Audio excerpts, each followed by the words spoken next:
Muito bem, né? Nosso último estudo aqui, o nome é Flecha da Vitória, né? Eu estava lendo aqui, é Frecha, né? Bom, com L ou com R não tem problema. E ainda coloquei uma coisa aqui que é muito importante lembrar depois: uma flecha da vitória de Deus. Como nós devemos ser? Nós somos como essa flecha que é lançada pela janela, uma flecha da vitória de Deus.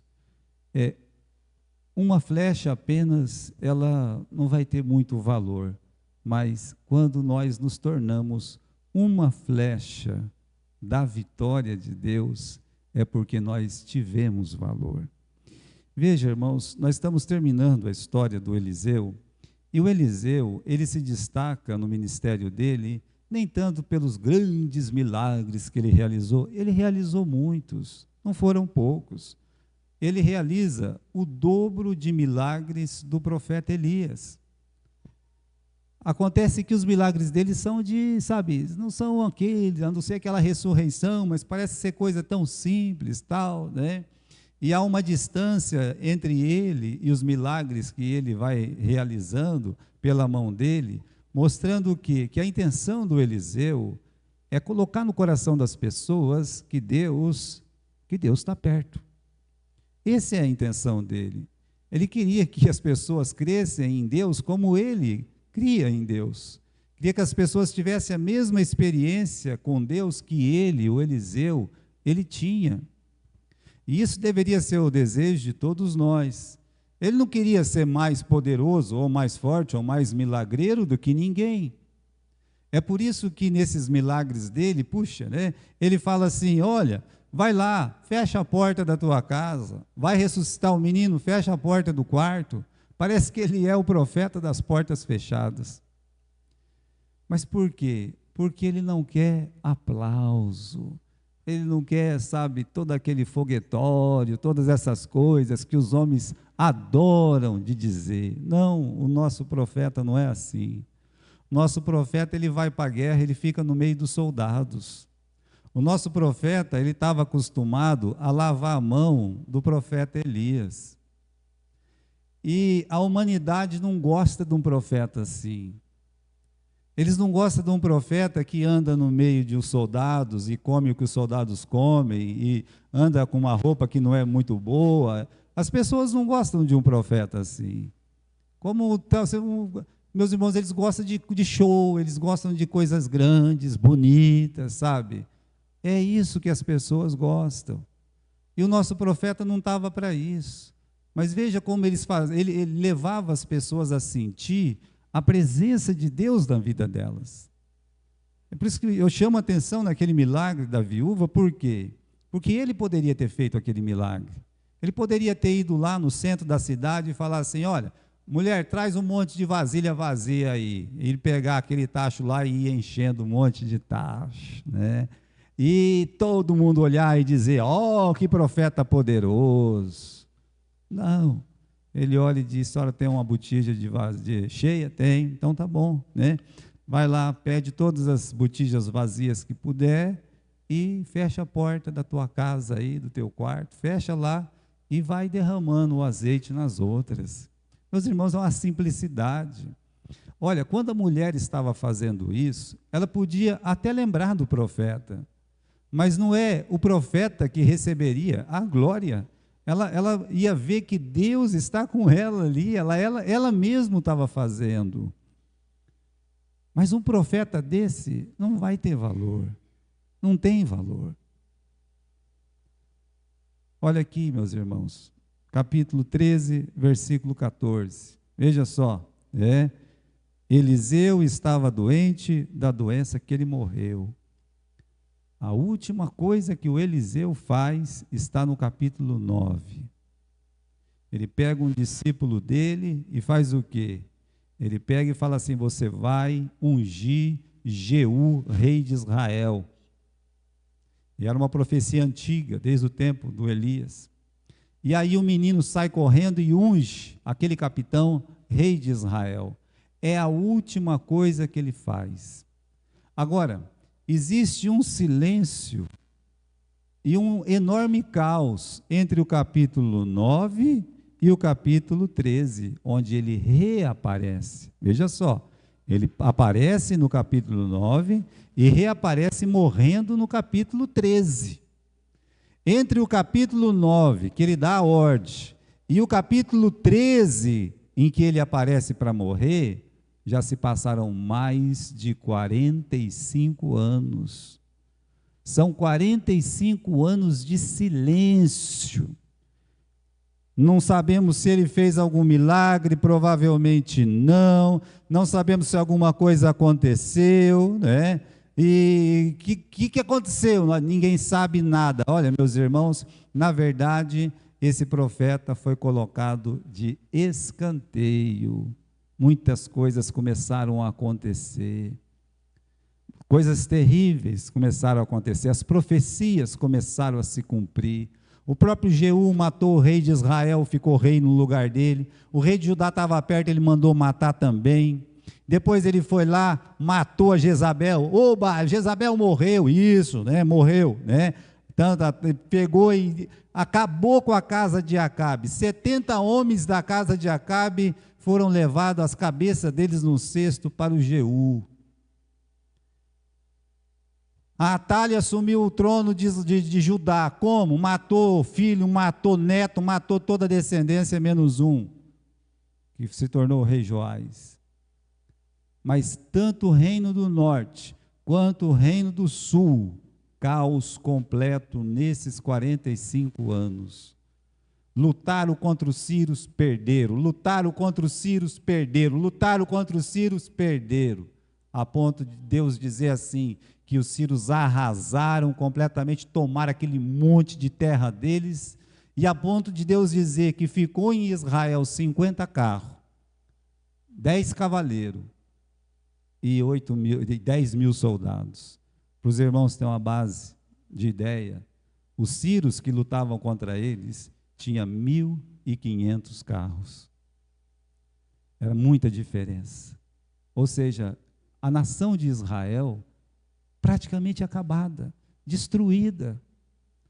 Eu convido os irmãos para abrir no livro de Isaías, de Provérbios, capítulo 29 e versículo 18. Abra comigo lá. Esse versículo é muito conhecido, né? Tem aí os pastores, os crentes gostam muito desse versículo também, né? Mesmo que às vezes ele é usado de uma forma errada, mas tá bom, vamos dar uma olhadinha aqui, né? Capítulo 28, 29 e versículo 18, diz assim: não havendo profecia, o que acontece? O povo se corrompe. A gente não precisa mais de profeta, não. A gente não precisa mais da revelação de Deus. Não havendo profecia, o povo se corrompe. Como aconteceu no tempo de Eli, ou Finéias, onde a palavra de Deus tinha pouca valia. Então, às vezes, as pessoas, elas são assim mesmo, né? São rebeldes contra a revelação de Deus, contra a palavra de Deus, contra as mensagens de Deus. Existe uma rebeldia. O homem, ele é predisposto a se rebelar. Ele é disposto a acompanhar o mundo. Porque se o pastor chegar aqui e falar, isso está errado, isso não presta, ele se torna inimigo da pessoa que faz. Mas se o mundo falar que é bom, então eles vão correndo atrás sem perguntar o quê. Veja o que aconteceu com a nação de Israel. Ficou aos frangalhos, praticamente acabada. E aí é que você tem essa cena. Qual que é, né? Então, o Jeú já morreu, o filho dele, o Jeoacás já morreu, e agora é o neto dele, Jeoás, que é o rei. Ou seja, já se passou quantos anos, né? Quase 50 anos. E o velhinho lá, abandonado, jogado às traças, sem ninguém nem nunca ter perguntado dele se ele estava vivo ou se ele estava morto. Acontece que esse rei, esse jovem rei, ele teve um momento de sabedoria. A sabedoria que faltou para o vô, a sabedoria que faltou para o pai, a sabedoria que faltou para os tios no Reino do Sul, ele teve um momento maravilhoso. Alguém talvez disse, olha, o profeta está morrendo, o Eliseu está partindo, velhinho, quase 100 anos lá, né? Está morrendo? Está morrendo. Ah, eu vou visitar ele. E foi lá. Olha aqui, irmãos, capítulo 13, versículo 14, fala disso, né? Que ele estava doente da doença que ele morreu, e Jeoás, rei de Israel, desceu a ele e chorou sobre o seu rosto e disse: "Oh, meu pai, carros de Israel e seus cavaleiros." Ele foi lá no leito de morte, né, do profeta, e veja, irmãos, uma pessoa que já teve no leito de morte de outra pessoa, eu já tive, né, algumas vezes. Não sei por que Deus às vezes faz isso com a gente, né? Eu lembro que estava lá junto com a mãe da Ivone, e a mãe da Ivone morreu, né? Uma vez eu estava em Galha, entrando numa casa assim para visitar a irmã Edith, e alguém disse: "Oh, meu pai está morrendo." Cheguei lá, o pai morreu. A menina me culpou: "Ah, você matou meu pai." Eu não fiz nada, né? Cheguei aqui, o homem morreu, né? Está aí, né? Coloquei a mão na cabeça dele, ele morreu, né? Do meu pai, né? Estava lá pertinho dele, né? "Pai, a gente vai se ver no céu." Que bom poder, na hora da morte, olhar para o pai e poder conversar com o pai. No dia que a minha mãe morreu, eu fiquei segurando as pernas dela, pelo menos umas 2 horas.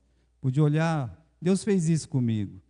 Não pude cuidar muito da minha mãe, porque eu saí com 17 anos de casa, não à toa não, saí para servir a Deus, mas Ele me permitiu ser a última pessoa de estar lá junto com a minha mãe. Eu agradeço a Deus por esses momentos. Agora, esse rei é sábio. Ele foi lá nessa hora e ele viu o quê? Um homem completamente debilitado na sua saúde. Veja só, irmãos, aquele que curou todo mundo agora está doente e vai morrer dessa doença que ele está. O que ele encontrou além disso, né? Aquele homem, meus irmãos, que teve uma vida longa, útil, né? Mas que tinha que ter o valor reconhecido. O pai não reconheceu, o vô não reconheceu, os antepassados lá não reconheceram, mas ele olha para o Eliseu e disse: meu pai, carros de Israel e seus cavaleiros." Meu pai, porque ele era um conselheiro, carros de Israel e seus cavaleiros, porque quando, meus irmãos, ele estava numa batalha, não perdia, né? Ou seja, onde ele acompanhou o exército de Israel, as orações dele, aquelas atitudes dele, no momento mais difícil da luta, ele aparecia para clamar a Deus, para dar um conselho. Aquele homem valia por um exército, como o Elias também valeu por um exército. E ele chora, ele clama: "O Senhor é o meu conselheiro, o Senhor vale por um exército." E é bom saber disso, né? É bom saber no leito da morte que a nossa vida foi gasta com o Senhor. Que olha, eu gastei a minha vida com o Senhor. Eu dei a minha vida para o Senhor. Não foi com o mundo, não. Eu dei a minha vida para Deus. Aqui, passado dias e outros, foi gasta com o Senhor. Então alguém disse isso. E foi bom que ele pôde ouvir isso. Agora, meus irmãos, ele faz uma descoberta, né? Qual descoberta?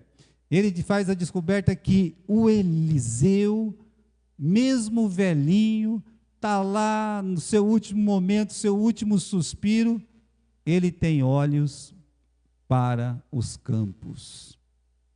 Ele olha para a obra de Deus que tem que ser feita. Podia olhar e ficar reclamando, ser uma pessoa reclamona, que nada está bom, que não sei o quê, seu pai me esqueceu, seu avô me esqueceu, eu mandei ungir seu avô, nunca veio me visitar e coisa e tal. Não com o homem de Deus. Não tinha tempo para isso, não. Não tinha tempo para ficar lá no resmungo, não. O profeta, ele descobriu que o profeta estava olhando, meus irmãos, para a vitória de Deus. Veja como foi bom ele fazer aquela visita, porque ele descobriu que o profeta estava olhando para onde? Olha, para a vitória de Deus. E você pode ser usado para a vitória de Deus. E é isso que ele mostra nessa passagem para o rei Joás. Você pode ser usado, Joás. É isso que Deus está querendo falar para o Joás, e é isso que Deus, meus irmãos, fala para a gente sempre. Olha, a obra de Deus não pode parar, não para. Quando o rei vai lá, o que ele pensa da morte do Eliseu? Bom, quem ajudava nós era o Eliseu. Depois que o Eliseu saiu, nós não ganhamos mais nada. Nós aí, né? Então quer dizer, ele morrendo, sabe, era o último suspiro da nação de Israel. Estamos acabados agora, né? Fulano morreu, vai acabar. O pastor vai embora da igreja, a igreja vai acabar. Não, de jeito nenhum. A obra de Deus não para. Nunca parou. E é isso que ele vai aprender aqui, que a obra de Deus não para. Mas quem vai ensinar ele é justamente o Eliseu. Olha, o Eliseu vai ensinar para ele que a obra de Deus não para. Eliseu, meus irmãos, ensina que a batalha contra o mal não vai parar. Aqui no capítulo 13, versículo 15, o Eliseu olha para ele, né? Em vez de ficar resmungando, o Eliseu olha para ele e fala assim: toma o seu arco e flechas, né? Olha só, toma o seu arco e flechas, pega lá. O que ele quer mostrar aqui, meus irmãos? Quer mostrar o quê? Meu filho, vai para a luta, a batalha não acabou. Os obreiros de Deus, Deus enterra eles, mas a obra de Deus tem que continuar. É a mesma coisa que dizer, tem uma luta lá fora, meu filho. Não é tempo de você ficar chorando, lamentando aqui, não. Pegue o seu arco, pegue as suas flechas. Tem um trabalho muito grande para fazer lá fora. Olha, isso aqui, meus irmãos, que ele ouve do profeta, é uma pena que ele não teve perseverança, mas o que ele ouve do profeta é uma palavra de vitória. O profeta está morrendo, mas está dizendo, olha, a vitória é de Deus, então fique do lado de Deus, trabalhe ali com Deus, né? Então, está dizendo, olha, nós vamos ser essa flecha aí, né? Deus é o arqueiro e nós vamos para a luta, tá? É isso que ele está querendo ensinar para o rei Joás, que era jovem ainda, né? E aí, meus irmãos, nessa palavra dele, pega o arco, pega as flechas, né? Então, a gente pode ser apenas uma flecha, tá bom? Ou a gente pode ser essa flecha que sai pela janela, ou a flecha que bate na terra, a flecha da vitória do Senhor.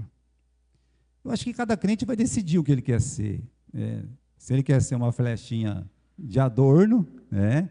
Ou se ele quer, meus irmãos, ser uma flecha, porque tem muitas, né? Cada um de nós somos uma flecha da vitória do Senhor.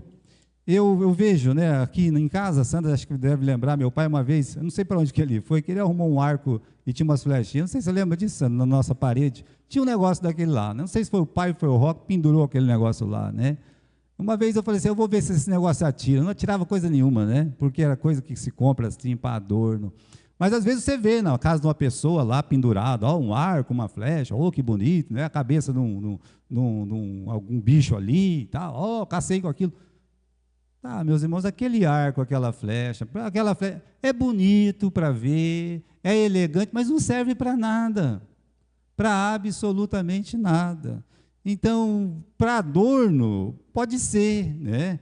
Que alguém vai, oh, que flecha bonita, mas não é isso exatamente que Deus quer da nossa vida.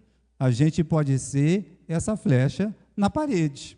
Olha o rei, ele chega, sabe? Ele busca a bênção, porque se ele está indo atrás do profeta, ele está buscando a bênção. Se a pessoa vem para a igreja, ele está buscando a bênção. Isso é um fato. Não há dúvida disso, né? Aí ele chega, ele se lamenta, ele chora e tal, né? Tem pessoas que também vai vir para a igreja, ele chora, lamenta, canta, tal, né? Amém, tudo certo, né? E tem uma outra coisa que ele faz aqui. Meu pai, carros de Israel e seus cavaleiros. Ele conhece a palavra, né? Tá ali testificando uma verdade de Deus. Então a pessoa, ele está ali, né, buscando a bênção, ele está ali chorando, lamentando, de joelho, né? Ele está ali com conhecimento, mas só isso ainda continua sendo uma flecha de adorno. Só isso, meus irmãos. Se a pessoa fizer só isso na vida dele, vamos dizer que o apóstolo Pedro, que o apóstolo Paulo, vamos chamar um Paulo, né, que nem estudamos do Paulo hoje, né, ele falando para os coríntios, se eu não sou apóstolo para ninguém, para vocês eu sou, porque fui eu que preguei a palavra de Deus para vocês aí. Vamos pegar o apóstolo Paulo.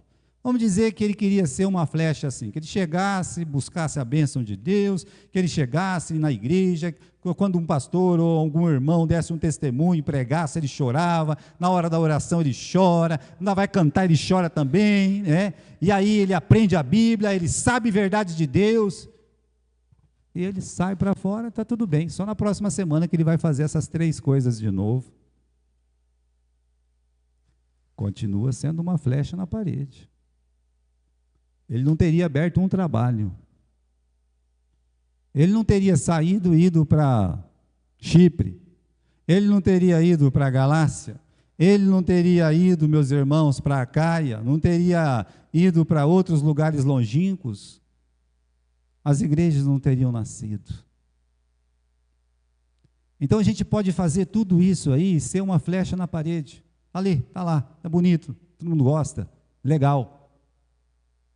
Mas não é uma flecha da vitória de Deus, porque ela não está em ação.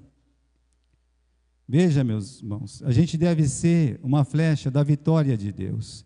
Eu convido os irmãos para abrir em Isaías, capítulo 49, e versículo 2. Isaías, capítulo 49, e versículo 2. Devemos ser uma flecha da vitória de Deus. E aí, o que nós aprendemos nesse texto? Vamos lá, 49, 2.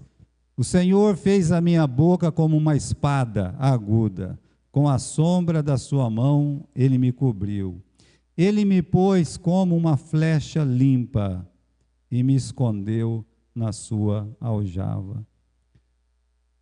Essa flecha da vitória, uma flecha que foi limpada por Deus. Na verdade, a palavra aqui não é limpa, né? Na verdade, a palavra aqui é polido. Se você já poliu um carro, se você já poliu o sapato, você sabe que tem que esfregar bastante. Uma flecha da vitória é uma flecha que Deus ele esfrega. Se você não está pronto para passar lixa em você, esfregar você, você nunca vai ser uma flecha da vitória. Aquele povo que se toma conta do coitadismo, sabe? Isso jamais vai ser uma flecha de vitória. Porque uma flecha, para ela sair e vencer os ares, para vencer a potestade do ar, ela precisa estar bem polida, bem lixada. E é o que Deus faz com a gente. Antes de colocar na obra, Ele trabalha muito na nossa vida. E mesmo depois que está na obra, é muito trabalho. É luta contra vento, é luta contra tudo. Então, por isso ele está dizendo, o Senhor, aqui no versículo 2, né, ele me pôs como uma flecha polida e me escondeu na sua aljava. Por quê, né, colocou na aljava divina? Então, você tem que entender que o arqueiro aqui é Deus. Deus é o arqueiro, você é a flecha. E ele pega essa flecha, esfrega, esfrega, esfrega do jeito que ele quer, que ele acha melhor, como o vaso faz, como o oleiro faz com o vaso, e coloca onde? Ele coloca na aljava. Tá? Ele não coloca na parede, não, ele coloca na aljava. O sentido aqui, meus irmãos, é a proximidade de Deus, a segurança que nós temos em Deus, que seremos usados pela mão de Deus, mas também não é alegria para Deus uma pessoa que aprende alguma coisa, ou sabe alguma coisa, uma pessoa que está trabalhando para Ele, né, que fica à mostra, sabe? Tem que todo mundo bater palma para Ele, elogiar. Ali na aljava não tem jeito de se aparecer, porque ali na aljava ele é apenas uma flecha. Imagine numa guerra se a pessoa vai ficar escolhendo qual flecha que ele vai usar. Ninguém faz isso, arqueiro nenhum faz isso, mas essa flecha, ela tem que estar pronta para ser usada. Então, que Deus possa nos esmerar, que Deus possa nos lixar, que Deus possa nos guardar na aljava dele, longe, meus irmãos, de sorriso e aplauso humano. Quem depende disso é uma pessoa com pouco conhecimento e até, meus irmãos, de pouco valor espiritual, né? Porque todo mundo tem que elogiar, todo mundo tem que ver, todo mundo tem que aplaudir. Está lá na aljava do Senhor, pronto para ser usado, e quando for usado, com certeza, porque foi usado por Deus, vai ser uma flecha da vitória do Senhor. Uma flecha da vitória do Senhor. Então, aqui, ele faz isso com o rei. Vamos voltar em 2 Reis, voltemos lá, capítulo 13 do livro de 2 Reis, e versículo 15. Disse Eliseu, né? Toma um arco e flechas. Ele pegou o arco e a flecha. Então disse o rei a Israel: põe a tua mão sobre o arco. E ele pôs a mão sobre o arco. E Eliseu pôs as suas mãos sobre a mão do rei. Esse é um momento diferente também, que ele aprende uma lição espiritual de que se a mão de Deus não está ali, não adianta nem sair da aljava, não adianta nem puxar o arco. Imagine, irmãos, aquela mãozinha velhinha, sequinha ali, tadinho, né? Esquecida por muitos anos. Que mãos abençoadas aquela em tanto tempo. Aquela mãozinha lá tremendo assim, aquele jovem bonito, né? Um rei segurando o arco, uma imagem bonita, né? E aí você vê aquela mãozinha subindo em cima daquela mãozona do rei, né? Mas aquela mãozinha representava a mão de Deus. A mão de Deus. Tudo que a gente for fazer, se não tiver a mão de Deus, esquece, para. Mas tem uma outra coisa que ele ensina aqui, no versículo 17. Ele diz assim: abre a janela para o oriente. E ele abriu. Abre a janela. Olha o chamado que ele faz para o rei. Nós somos chamados à visão, a olhar o que Deus está olhando. Olha, irmãos, esse pedido, olha, o profeta fala: abre a janela, né?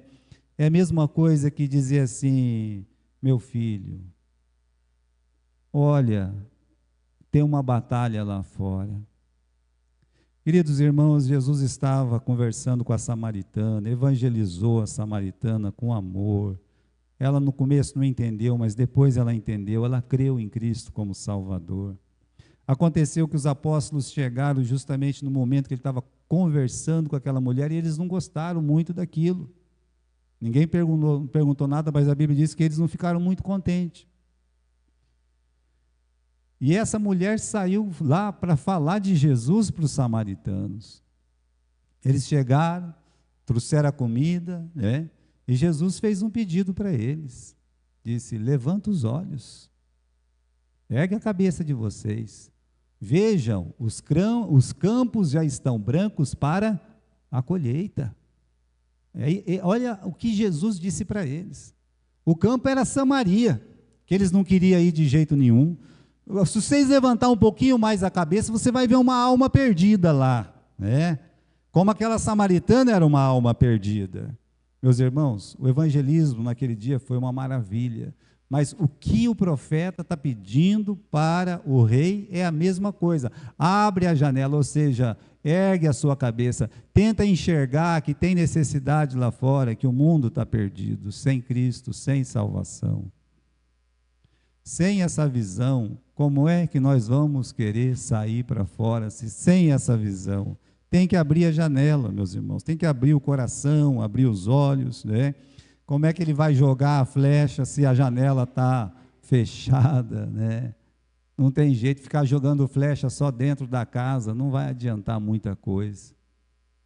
É por isso que a igreja que não tem visão lá fora, ela é uma igreja, meus irmãos, que ela vai fazer 100 anos e ela vai só trocar a janela, ela vai trocar o piso, ela vai colocar uma lâmpada mais bonita, ela vai trocar o pastor, ela vai pagar melhor o pastor dela, ela vai comprar alguma coisa ali para ficar chique. Se não tem a visão lá fora. Então o profeta está dizendo: ó, você tem que abrir a janela, como Jesus disse para nós, né? Nós temos que erguer a cabeça e ver que os campos eles já estão brancos para a colheita. E às vezes a nossa janela está fechada. Quando a gente estuda a história, né, por exemplo, nós temos o primeiro missionário que veio para o Brasil, ele realmente ele não ficou no Brasil. Ele até pregou para alguns escravos, porque ele sabia a língua dos escravos, mas ele ficou doente, já foi embora rapidinho, praticamente não saiu do hotel. Mas o segundo que veio, o casal Begbie, quando ele chegou, meus irmãos, o navio estacionou assim lá na Baía de Guanabara, né? E ele viu a cidade do Rio de Janeiro, 1880, ele viu aquela. E o Rio de Janeiro era a maior cidade que tinha no Brasil, né? A nossa capital, Rio de Janeiro, né? Então ele olhou assim, viu aquele monte de luzinha, ainda era de noite, depois o dia amanheceu, aquele monte de casa, uma cidade enorme, e ele citou essa frase aqui, né? Olhando lá, Senhor, essas almas estão sem Deus, sem esperança, e sob a sombra triste de um eclipse. Porque a lua tampa o sol. Como Satanás faz, é o que ele está querendo dizer, Senhor, esse povo está sem salvação, sem esperança. Satanás está cegando os olhos dessas pessoas. Queridos irmãos, que missionário foi o Begbie? Ele não era de show, não, ele era de trabalhar. Ele tinha desejo de chegar num lugar, por exemplo, ele chegou no Rio de Janeiro e ele descobriu que tinha uma igreja presbiteriana já no Rio de Janeiro. E uma outra que chamava a igreja congregacional. Ele olhou para o amigo dele, companheiro de missão, e disse: já tem uma igreja aqui, vamos para um outro lugar, onde não tem uma igreja. Eu acho muito bonito isso, né? Depois foram plantando muitas igrejas em muitos lugares, pela graça e misericórdia de Deus. Antes de morrer, todos os estados já tinham uma igreja batista. Que missão, meus irmãos. Mas ele chegou e disse essa palavra: Senhor, essas pessoas estão sem salvação, elas estão sem esperança. O Satanás está cegando os olhos dessas pessoas. Quando a gente conseguir enxergar o que o Begbie, ou o que o profeta Eliseu enxergou, dizendo para o rei: rei, o inimigo está lá, ó. Você tem que lutar, tem que lutar. É isso que você tem que fazer. Continuando, meus irmãos, somos chamados à visão, mas somos chamados à ação. Só ficar olhando não vai adiantar muita coisa. Ah, que dó dessas almas. Não vou nem descer do navio, né? Porque, é muita dó. Você veio fazer o que aqui então? Tomar banho de praia? Não, meus irmãos, ele desceu do navio, ele foi para as missões, né?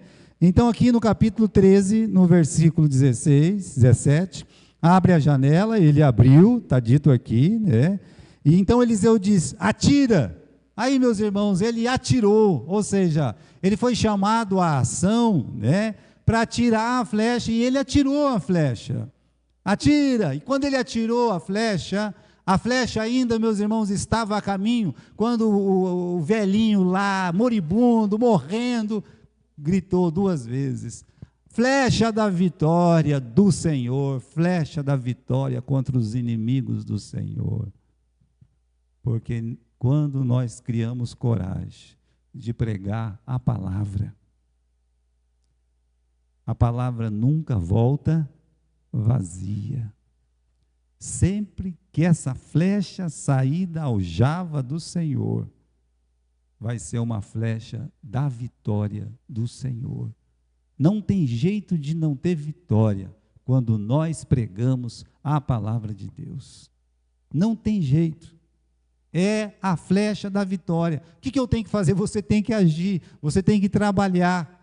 Em vez de ficar reclamando, em vez de ficar olhando do lado, olhando a igreja lá fora, quem está fazendo, faça você, opere você, pregue você, convide você a outras pessoas, e aí você vai ver como essa flecha vai longe. Flecha da vitória, mas é um reizinho de nada que está lançando, mas a vitória é de Deus, não é dele. A vitória não é nossa, nós só somos a flecha. Por isso que está escrito: a flecha da vitória do Senhor. A vitória é do Senhor, a vitória não é nossa. Agora, meus irmãos, veja só, tem uma frase aqui, que no versículo 17, atira, e ele atirou. Mas para atirar uma flecha, você tem que puxar ela para trás. O arco, ele tem que se inclinar muito, mas a flecha vem para... Quando a flecha não presta, ela já quebra. Essa é a realidade. Quem é o arqueiro é Deus. O arco é dele. Então, o arco dele não vai quebrar. A flecha pode quebrar. É verdade. Agora, quando Deus puxa a gente para trás, parece que as coisas estão andando para trás. Quando Deus, ele realmente, ele espreme, não quer dizer que ele está nos arrebentando para não servir mais. Não, pelo contrário. Quanto mais ele puxar, mais longe a flecha irá. É por isso que as pessoas que mais sofrem no Evangelho são as mais abençoadas. São as mais abençoadas.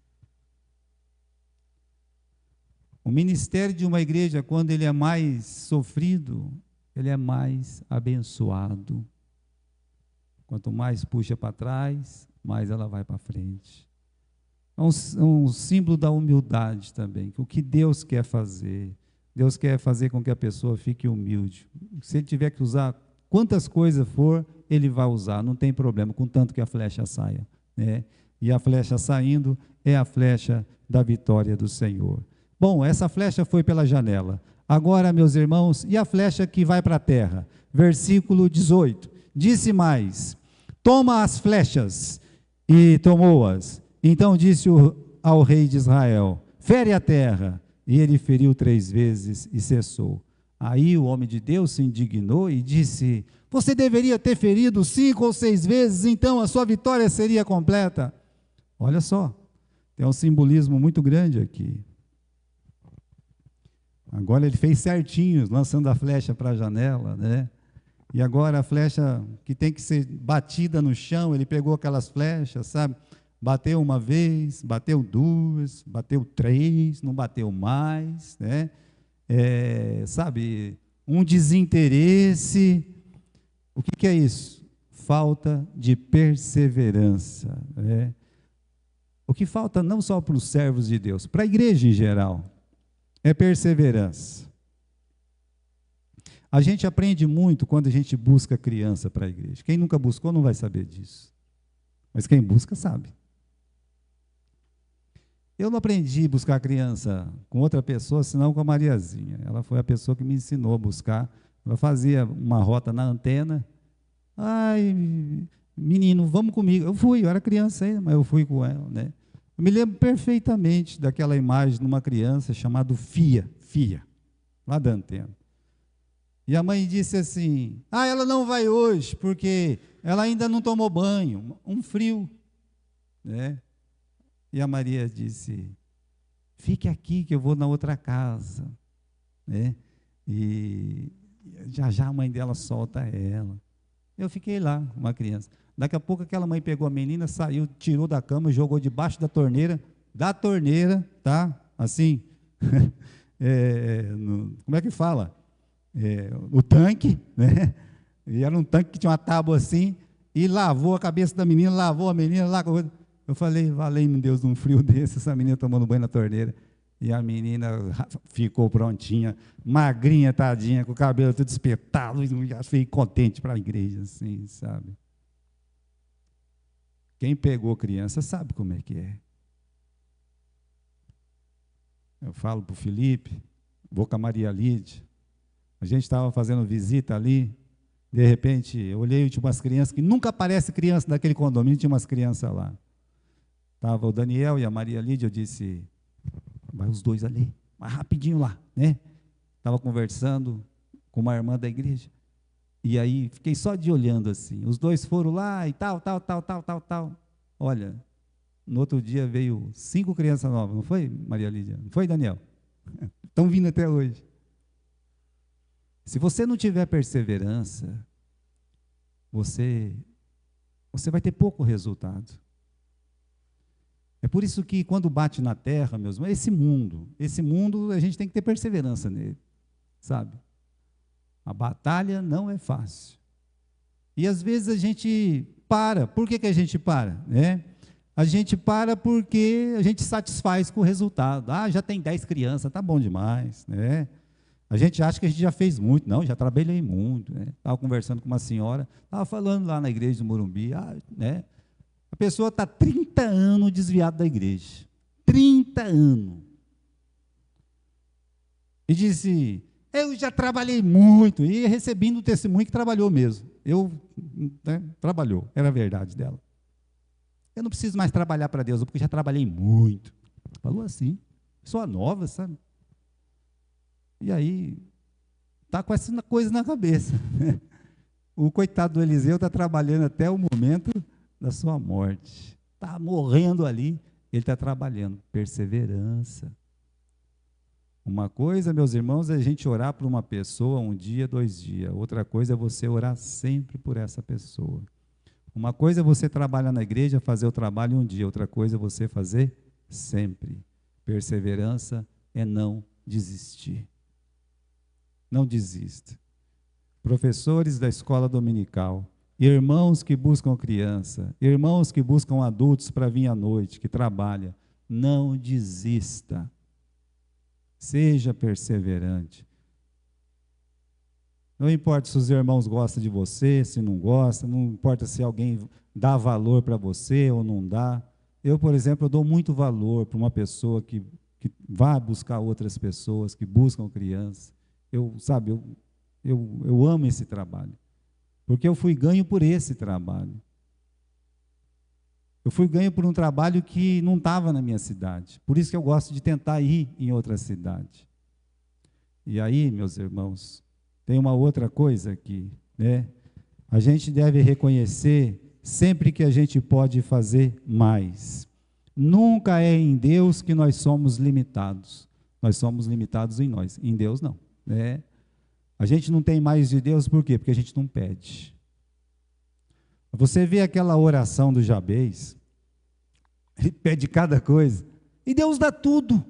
Por quê? Porque ele pediu, ele teve coragem de pedir. A gente tem que fazer mais, não parar. O inimigo, ele não para, então a gente também não pode parar. Tem um caso aqui, daquele soldado, naquele tempo da Segunda Guerra Mundial, e eles iam luta corpo a corpo, e o soldado voltou todo contente, alegre, feliz, Por quê? Porque na luta lá ele conseguiu tomar uma arma do inimigo. Eu tomei a arma do inimigo, sargento, eu tomei, general, O general olhou para ele e disse, então tome outra. Vou ter que voltar lá? Pois é. Aí uma pessoa ganha uma alma para Jesus. Eu ganhei uma alma para Jesus, que coisa maravilhosa. Aí Deus olha para você e diz o quê? Então ganha outra. E você vai ver que a felicidade é a mesma. A alegria é a mesma. Eu já ganhei uma alma. Ganha outra. Vai de novo. Não vamos esquecer que a vitória é sempre de Deus. É de Deus. A gente é apenas uma flecha, irmãos, mas a vitória é de Deus. Flecha da vitória de Deus. Às vezes a gente quer fazer um culto melhor, mais agradável, uma estratégia bonita aí, mas se isso acontecesse e a gente tivesse tanto resultado, a glória vai para o homem, a glória não vai para Deus. As pessoas hoje estão se gabando, porque as estratégias deles estão dando certo, é fato. Mas geralmente essa pessoa é aquele cara que vai ganhar muito dinheiro dando curso de estratégia. É assim que funciona. Salmo 115, versículo 1. Vamos lá? Salmos, capítulo 115, e versículo 1.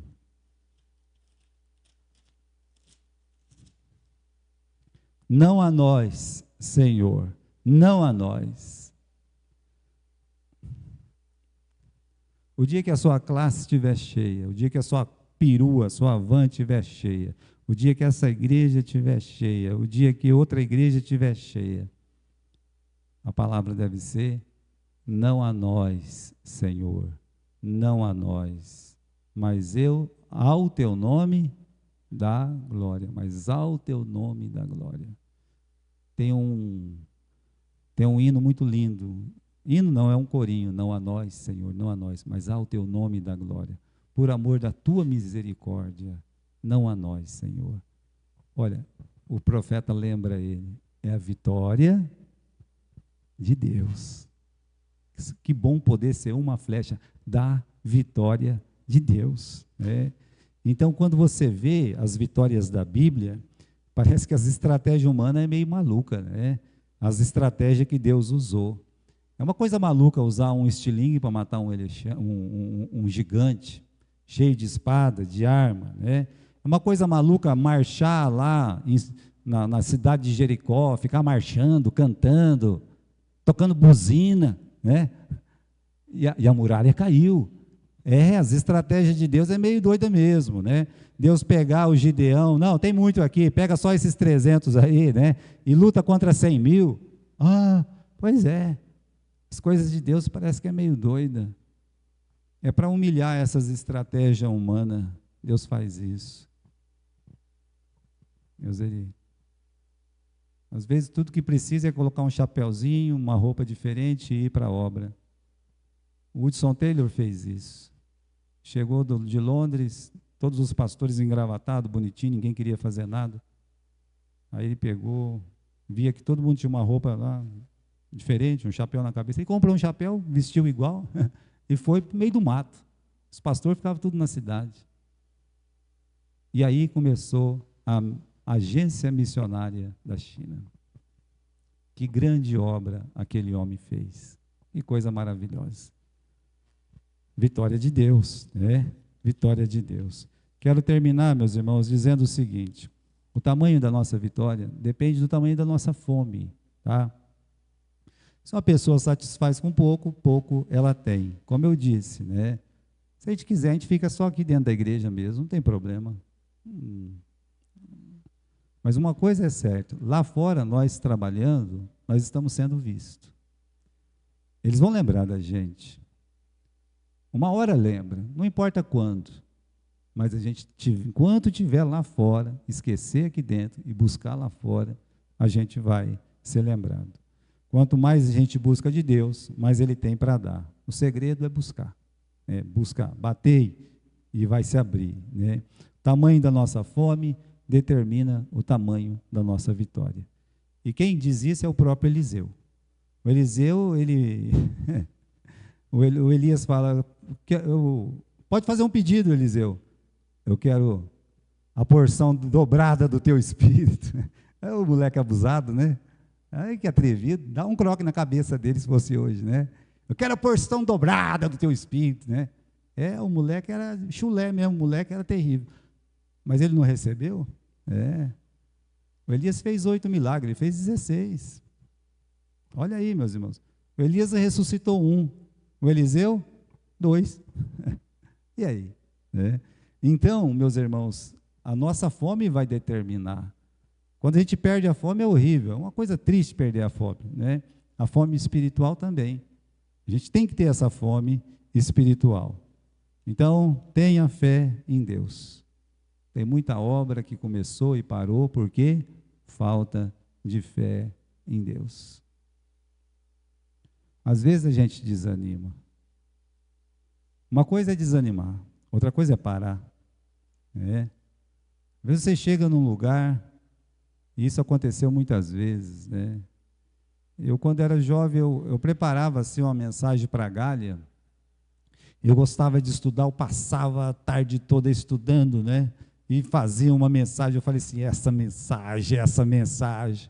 Aí chegava lá, a dona Alice, a dona Cida, a Cláudia e a Valéria. E o cachorro da dona Alice, o Sarney, chamava Sarney. 4. Tal, né? Eu ficava desanimado. Meu Deus, o que o senhor está fazendo, né? Que o senhor não traz, né? Eu visitei. Meus irmãos, quando eu estava em Galho, eu visitava todas as casas de Galho, inclusive a casa do padre. Uma vez ele ficou bravo lá, e falou, olha, aqui é a casa do padre. Eu falei, então aqui mesmo que eu tenho que entregar, né? Pensava assim, aqui eu vou deixar aqui, não fique triste comigo não, é meu trabalho. O senhor faz o trabalho do senhor, estou fazendo o meu trabalho. Aí eu decidi que todas as casas do sítio tinham que ter uma folhinha também, uma vez por mês. O pastor João disse, quantas folhas você precisa? Eu digo, eu preciso de 1.500 folhas. Ele disse, mas não tem 1.500 casas lá. Eu falei, mas eu preciso de 1.500 folhas. Sobrava pouco mais de 200. É porque eu entregava nas casas da cidade e em todo o sítio. Eu ia para todo o sítio. Todo, se imaginar. Eu queria que as pessoas conhecessem a verdade. Chegava no meio, final de semana, tinha 3, 4 pessoas na igreja. 3, 4. Olha, a perseverança é tudo. Quando você trabalha para Deus. Às vezes você fica triste, você se aborrece, mas se você tiver perseverança, olha lá. Veja, quantas obras foram começadas, mas abandonadas por causa de falta de fé. Quantas obras? A fé é o maior estímulo à atividade. A pessoa que tem fé, ela quer trabalhar. E também a perseverança. Quem tem fé vai ter perseverança, né? É a fé que vai fazer que eu ou você, que nós, meus irmãos, que essa igreja, né, possa ser usada para ser uma flecha da vitória de Deus. Sem fé, vai ficar na aljava, ou vai ficar na parede, né, não vai sair. Mas Deus quer que a gente saia, seja para o ar, seja para a terra. Tem luta lá fora contra a potestade do ar, tem luta aqui dentro, tem luta dentro de nós também, nós temos que lutar contra os nossos pecados. É batalha. Amém?